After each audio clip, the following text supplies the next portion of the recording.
Hey everybody, welcome back to JDM World. Today we're going to take a look at a pair of bookshelf speakers from Aperion Audio. Now, you might not be familiar with the brand, but they've been in business for over 20 years now. They're located in the Pacific Northwest and they carry a full line of speakers, everything from architectural and ceiling speakers to bookshelf speakers to subs to towers, so the whole gambit. And they also have multiple lines of speakers, and the speakers that we're going to look at today are in their Verus line. So this is the Verus III bookshelf speaker from Aperion Audio.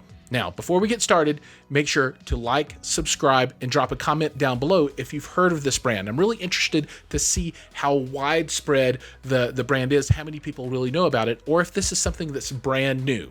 But with that, we're going to go ahead and jump in, unbox the speakers. We'll take a look at their specs while I'm doing that, and then we'll get into a full-blown review.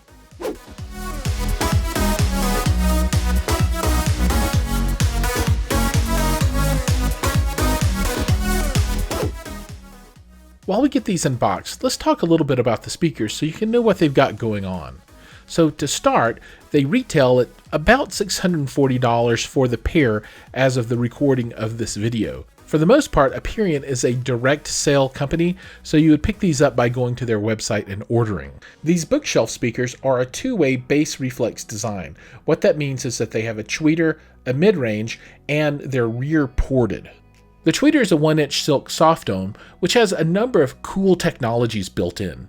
First, on the outside, it's got a wishbone waveguide, and if you look at the tweeter itself, it's dimpled in the middle. The voice coil is ferrofluid cooled and is driven by a high-energy ferrite magnet motor. The silk dome itself is coated in a specially developed damping compound that's supposed to ensure a smooth and accurate response. Additionally, these tweeters are designed to be crossed over a little bit lower than usual, right around 2.6 kilohertz, so that they can unburden the mid-range cones. The 5¼ inch woofer is made of Kevlar and features an aluminum phase plug. It's kind of cool to watch the cone move back and forth while that phase plug in the middle stays fixed in place. Supporting this 5¼ is a new larger bent port tube design. This allows the speaker to crank out just a little bit more bass, just like any other bass reflex design. Hidden inside of the box is a new upgraded crossover. Now, I'm not going to go into all the fancy smancy stuff that really doesn't matter to us. What really matters, though, is the effect that it has, and it really integrates the woofer and the tweeter really well. It's got a smooth handoff from one speaker to the other. On the back of the box, you'll find two sets of 5-way gold-plated binding posts. This allows for bi-amping of the speaker if you'd like to do that. And then the jumpers are interesting, so they're not little hard pieces of metal. They're actually cables, so they have a nice look to them. It's kind of a different aesthetic. Also in the back, you're going to find an interesting jumper, and this is a feature that you usually only see on higher end models. And what this allows for is the attenuation of the tweeter of the high end by 3 decibels. So you can either have this set into the 0 decibel position or a -3 dB position, and that might not seem like it's super cool. However, for these speakers, I think it is going to be important, and we'll talk about that a little bit more when we talk about the performance of the speakers later on. From a physical appearance point of view, the speakers are gorgeous.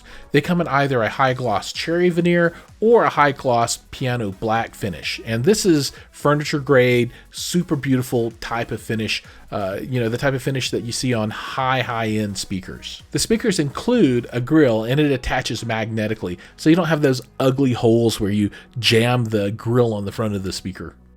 Other than the speaker specifications themselves, a few things that you should consider when thinking about purchasing from Aperion include: 1, they give you a 60-day in-home audition, right? Because you can't really go to a store to listen to these.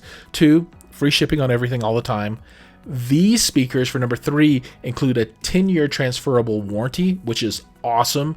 4th, you get lifetime technical support. And then the last 5th item is that you get a 1-year trade-up program. Those are cool features that you don't necessarily get when you buy from other brands. Now that you know about the speakers, let's take a few seconds and listen to them play. Obviously, what you hear isn't going to be representative of the real performance of the speaker, but it's still kind of cool to hear and see them in action.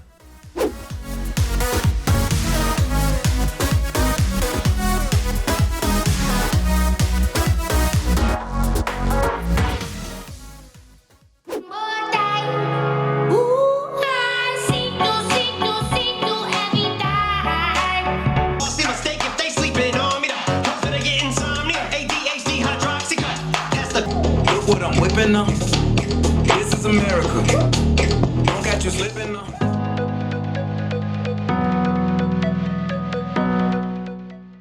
Now, let's take a look under the hood and see what's going on. So I did some measurements with REW, and standard disclaimer, you're measuring the room as much as you're measuring the speaker. You know, this is not a anechoic chamber and all that kind of stuff, or I'm not outside.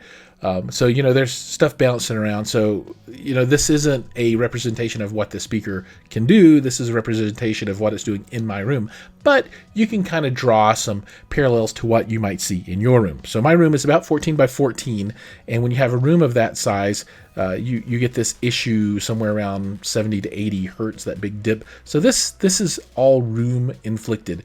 Also, for informational purposes, I'm measuring both the left and right speaker to either side of my television at my main listening position. That's about 10 feet away from the speaker. So that's the room setup. Now these speakers are rated down to 60 hertz, so that would be right about here. And they do roll off right there pretty hard. I think I'm getting a little bit of room gain up at 35. So, you know, this is, you know, you're not going to be listening to lots of 35 hertz bass out of these 5-inch drivers, 5 1/4. Now they're fine. They sound good. And if you're going to run them full range, you know, you need this is kind of thing that you need to think about. But for my purposes, I absolutely would make this pair of speakers with a subwoofer to fix all of this stuff down here, right? You know, these guys would get crossed over at 80-ish hertz more than likely in my system, and then I'd use the sub to try and fix all of that big room dip. Now your room, different size, different shape, will have this dip somewhere else, but for me that's what I have to deal with. So, you know, this is the curve. It's not super flat, but like I said, a lot of this is room, and we'll talk a bit about what's going on when I talk about the quality of the sound, which is a fun conversation. I had these also set to the flat instead of the -3, so if you wanted to attenuate the high end even more, you could if you want to, but for me that's not necessary. So here is the curve as it measures in my room.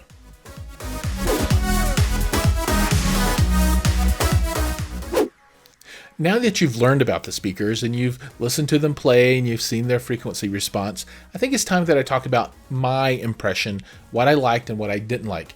Now, what I didn't like is kind of interesting. So for me, it's the most nitpicky little thing, but I really didn't like the way that the silica was taped to the back of the speaker when I unboxed it.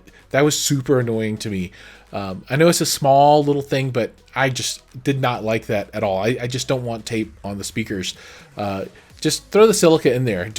Don't tape it on. I actually watched another review, and you could see the tape residue on this exact speaker that someone else was reviewing too. So maybe I'm just a little anal. But from a physical packaging and from the speaker itself, that's my only knock. I love the fit and finish. It looks super high end, super classy. The cherry veneer is gorgeous. It's shiny. You know, it looks way more expensive than the actual cost. But that's the physical side. Now let's talk about the sound. So there are two things that stand out to me a lot. So first is the high end. The tweeters on these speakers are amazing. They sound really, really nice. I did not expect to like a soft dome tweeter this much, but these sound really, really, really good. And to put that in context, you really need to be able to compare it to something. So in this video, you won't see that, but in my next video featuring these speakers, I'll put these up against a couple other pairs, a pair of Kef and a pair of Klipsch, and then you'll be able to see the difference between these and the others, and understand what's going on there. But needless to say, the tweeters they sound wonderful. Now, they do have the ability to be a little too forward. So as I alluded to earlier in the video, you can step these down 3 decibels if you find that they're a little too much for you. Now, they're not harsh. It's not like a horn sound, but they can be a little bright. I like it, but if it's a little too much for you, you can step them down by taking that jumper and sliding it over. Now, let's talk about the low end response. These are 5 1/4, so they're not a lot, right? They're rated down to 60 hertz, and after that, there's just not a lot there. Now, I run almost everything with a subwoofer. I believe that there are tools made for certain jobs, and subwoofers are made for subwoofer ranges, and bookshelf speakers. They're just not made to play down to 30 hertz. It's just not in their DNA. So for me, it's not an issue. But if you plan to use these by themselves, that's something to think about.